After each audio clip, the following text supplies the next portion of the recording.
I first saw Zach when we were 14 years old at the dance studio. He did hip hop and I was a ballet dancer, and I thought he was the cutest thing, and I fell in love with him then. And we started talking our senior year, and we went to senior prom together, and that was when our relationship began. She has a very genuine personality. She wears her heart on her sleeve, which I appreciate. She's not somebody that will hide things from you. You know, she'll tell you what she's thinking, and I appreciate that in somebody.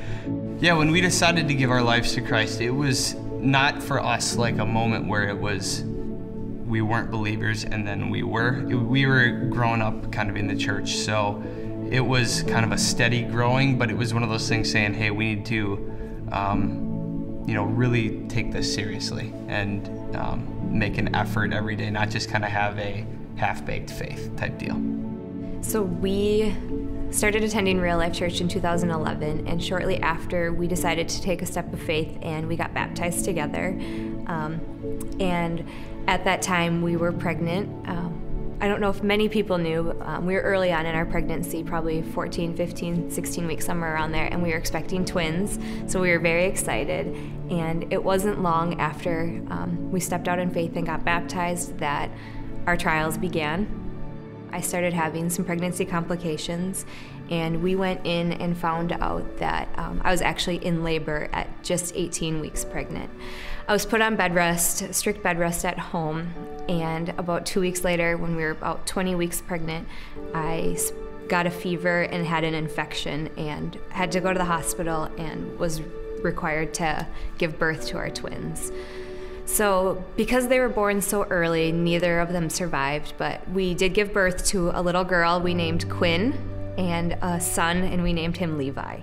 You know, when you're fairly newly married and walking in your relationship with Christ in a different way, it brings confusion, it brings a lot of uncertainty as to what am I supposed to do now.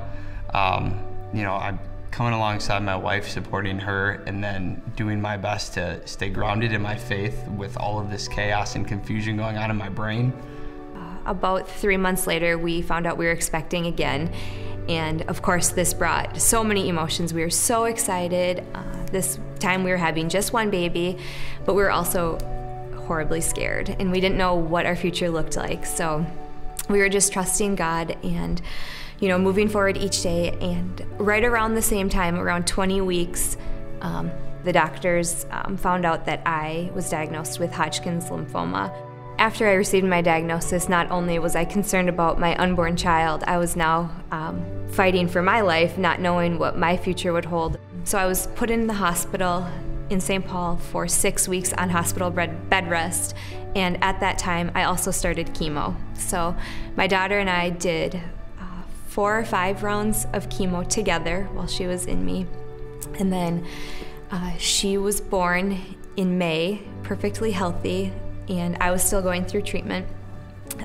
5 days after she was born, she actually got really sick, and we didn't know what was wrong, so we took her to the emergency room, and they admitted her to the NICU, the Neonatal Intensive Care Unit. And we found out several hours later that she was extremely sick, and they had to do a lumbar puncture, and we found out that she had E. coli meningitis. And again, I thought we hit rock bottom. First losing twins, and then my diagnosis, and then this beautiful baby that was born, and then finding out she has E. coli meningitis. And the doctors prepared us for an array of things that could go wrong. I mean, even possibly losing our child. And just knowing that I lost 2 babies already, I couldn't believe that God was letting us go through all of these trials. It was just so much, and we were so confused, but all we had at that moment was trusting the Lord, because we were at rock bottom. So she was in the NICU for 6 weeks, and they did test after test, and then she was just on medication twice a day for 6 weeks, and she had to complete her treatment. And the doctors at the last couple days of her stay, they had to do an MRI, and that would indicate which areas of her brain were impacted. They prepared us for blindness, physical limitations, hearing loss, an array of things that as parents we had to be prepared for.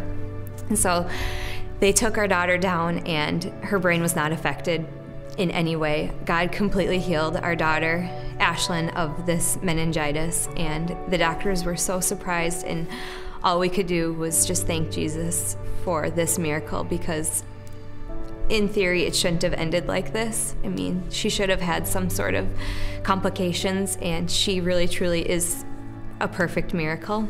She came home, and I continued my treatment for another 3 or 6 months, somewhere around there. And I did some testing, and by Christmas time, they found out that the chemo didn't work.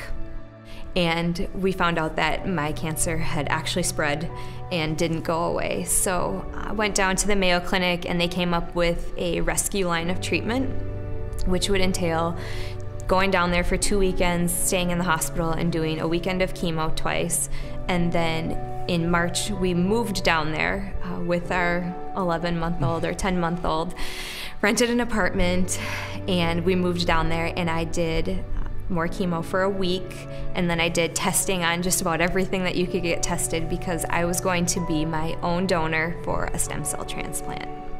So in April of 2014, I received my stem cell transplant, and in June, the doctors declared me cancer-free. The best way for me to describe it, I'm not a person that shows emotion very easily. I'm not an emotional person on the outside anyways. And so it was fairly easy for me to stay, at least on the outside, strong for her. Doesn't mean that I wasn't going crazy inside, because I was. There was a lot of thoughts of, what if? But, for her, I had to say, hey, be positive. We're gonna get through this. And during one of my follow-up appointments, we had asked my doctor about what the future of our family would look like, if I would be able to have any more children. And they told me that it's very unlikely. It has happened, but the odds are really against us that we would have another child. So we were really surprised when not long after we actually found out we were pregnant again, naturally, and our doctors were very excited for us. They were surprised as well, but we were expecting our little boy, and we had our son Maverick in March of 2016. We actually are going down to the Mayo Clinic on Tuesday, and I will be going in for my 4-year post-transplant exam and my scan. And this actually marks a big day for us, because this will be my final PET scan. So from here, it will just be exams and no more testing. So it's a big day.